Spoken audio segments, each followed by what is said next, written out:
Welcome back. It's time for us to take a quick look at what's happening on the covers of the newspapers this morning.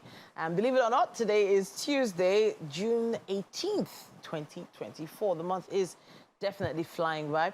A major headline on the cover of The Guardian. I'm with Mike Mesikeno here, and he's gesticulating for us to get started here. It says here, you were gesticulating. No, take your time. I said you should take my time. Yeah, give us a good intro. Oh, wow. Yeah, start again.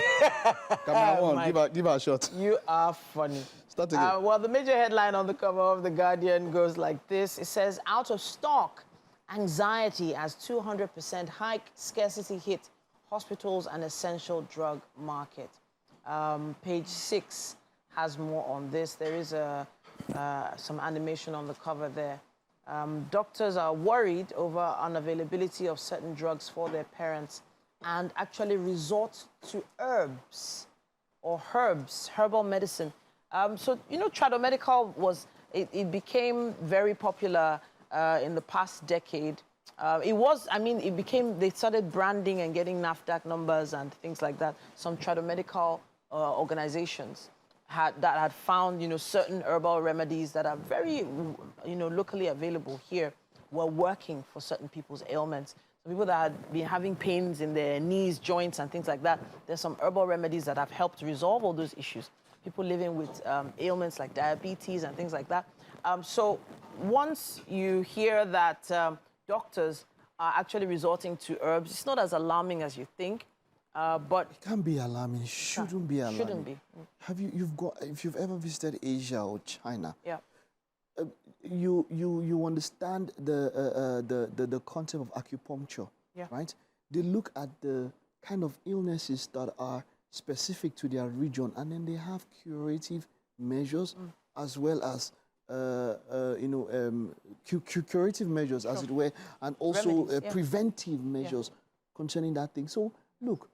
Someone once mentioned, remember the EU, when the COVID era was going on, and we said, do we have African-grown or vaccines that are developed here in Africa that can cater and tend to us with our own unique needs? Sure. Look, if you are going to do well when it comes to healthcare as a nation, there has to be a lot of homegrown solutions. Sure, sure. That is the point. You know, it's sad that we are so dependent on the foreign.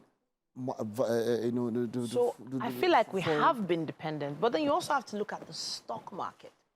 And a lot of people that have invested in the big pharma companies, this is also, for instance, if this scarcity hike continues, this essential drug market, and people discover that they can do without certain medications, is going to hit that particular it will take time. You see, for medication, market. People don't want to take risk. Okay, so if you tell me now, what's my alternative to an inhaler for an asthmatic patient and all of that? We had some of these big companies leave the country and all of that, and that's because of some other issues. We've not made a conducive investment environment here. The other day we were talking about a CEO, a foreign CEO of a major company who was allegedly kidnapped in Ikoyi. You understand? We need to make an environment. If we say that we want these things to be available, then let's make our own environment investment friendly.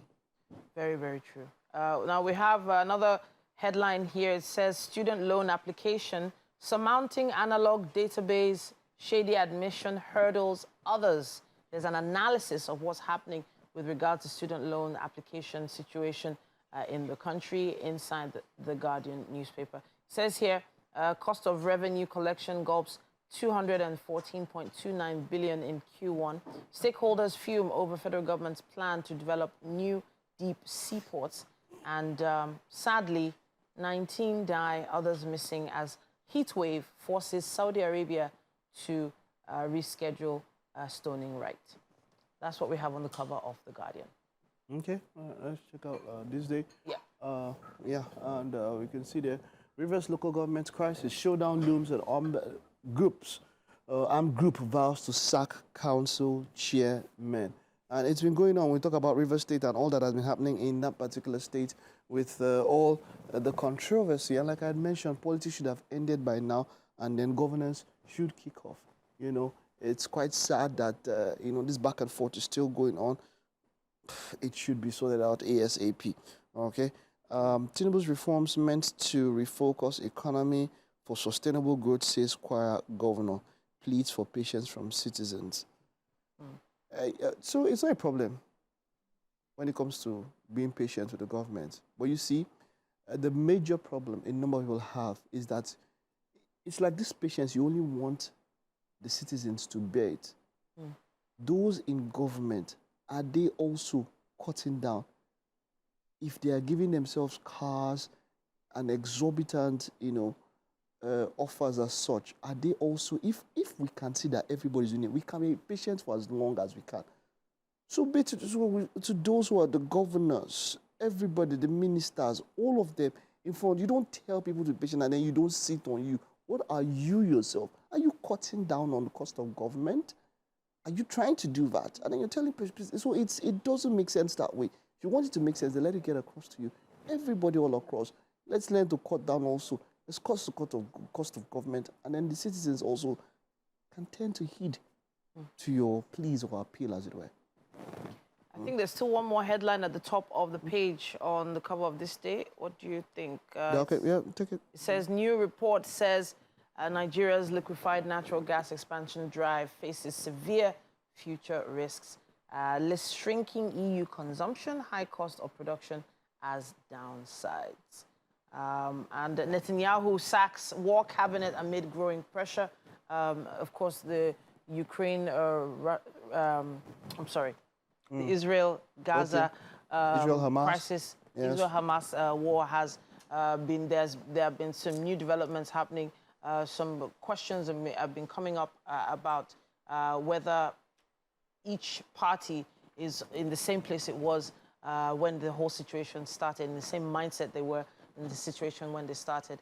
But we'll be following up with those stories later on.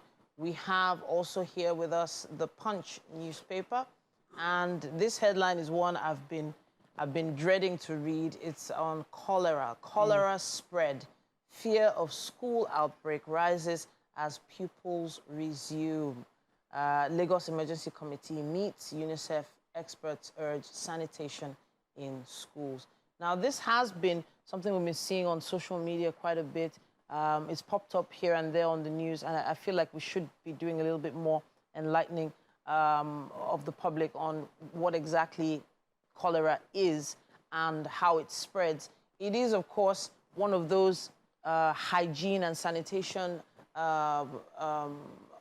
friendly situations where you can actually prevent this from happening. But there have been cases where, certain bodies of water, talking about wells, water storage, there have been some cases where we've been instructed to avoid ice. That's the consumable ice that is usually, served at parties and things like that, that you are not sure how it was produced or where it was produced. You should be very wary of consuming such ice right now. Well, I know a lot of people are addicted to such things, but if you're not producing the ice yourself, maybe you should avoid having ice added to your drinks. Be careful of the types of, cups and beakers and plastic cups and glasses that you use. Even the plates you use now, just make sure you take extra care and boil your drinking water. So I'm always very concerned about people that consume a lot of pure water in bags and sachets. So a lot of people use pure water for different things. But as long as it's being boiled, or at least you're sure of the source of that pure water, we've seen so many really poorly constructed places where they package these pure water bags. When we even bottled water, you're talking even bottled water. Bottled water, when their own pandemic started, it was even worse than pure water on. Because why you take recycled bottles and still put water from tap inside and all of that. So it was crazy. Do what you can. Sure. That's the point. As much as you can, do what you can, because we are exposed to quite a number of things. If you're talking about pure water is what is pure water is the sustaining fabric, a lot of is what is a lot of. But now consuming it is the issue. Not having a bath with it, not washing food with it. It's a case of anything that you cannot confirm the source. We have to be extremely careful. I know that, boiling water now takes gas. It also takes power. you know, if you use an electric kettle, for instance, you're thinking of your NEPA bill.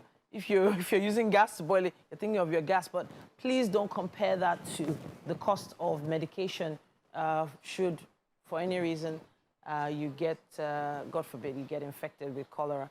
Now, we have the Nation newspaper here. We're wrapping up with this one. It says, Emir crisis. Presidency dismisses Kwankwaso's Kano alarm. Ex-governor alleges state of emergency plot. Police warn against booing Sanusi. Security beef up around main palace. We also have at the top left there, Fubara replaces 23 Rivers Council bosses. Governor directs civil servants to take charge. Tinubu for Ramaphosa's second term inauguration. Page 2 has more on that. And that's what we have on the cover of The Nation. Mike, let's wrap it up with this, but we would love to hear your thoughts on what we have on the covers of the dailies this morning.